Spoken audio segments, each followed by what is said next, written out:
Big Brothers, look at those photos right there. Big Brothers Big Sisters strives to give kids opportunities for better futures. Martin County's is no different. And the hope is that these kids go on to either college or a successful career. Like a pay it forward, you know, you really invest in those kids' lives. They need money to fund those programs, though, that get them to that place. T.A. Walker shining a light on a food tasting fundraiser. You have our attention. This is next week. It's called The Big Taste. Yeah, it's an airport hangar at Atlantic Aviation. I'm with them field here in Stuart, and I'm with Dave, who is with Stringer's Tavern, and you guys are sampling some crab cakes and some steak. And tell me about this cowboy butter.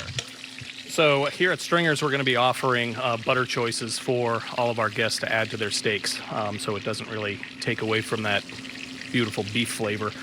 So the cowboy butter is basically an herb butter with a little bit of smoked paprika and jalapeno in it. You're singing to this Texan's heart. I want to bring in Damien. Tell us about the event. What do people need to know if they want to sign up? Yeah, so it's going to be on Tuesdays, and if anybody would like to buy tickets, if anybody would like to visit the silent auction, they could just visit mentorbig.org/thetaste, and they'll have a bunch of information on there. Cool. Leah, you are encouraging people in Martin and Palm Beach County to sign up to be a Big. Yes, we're the one-to-one standard of mentoring and Big Brothers Big Sisters here, and we like to invite some community volunteers to come volunteer with our organization. Love that. Matthew, you're doing it currently, and it's fulfilling to you, right? It's an amazing experience. I would encourage everybody to get involved. It takes a little to make a big impact. Appreciate you. Thank you so much. Now, I want to bring in Holly Davis because, Holly, you, before you had your 3 kids under 6, you were doing some mentoring for Big Brothers Big Sisters, right? You know what? I did it about 20 years ago. It was my first TV job, so I was making $300 a week. And I say that because I did not have even enough money to pay Paul. Like, it was just tight times.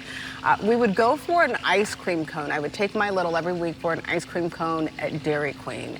And what I learned through that experience is when you give your little or sometimes your last, what you get in return, just the gratefulness, and you can't even measure it. So I definitely remember that time in my life, and you know, they're right. I mean, there's nothing like that feeling. And they just appreciate the time spent. Doesn't have to be about money at all, right? At all. All right, T.A., thank you.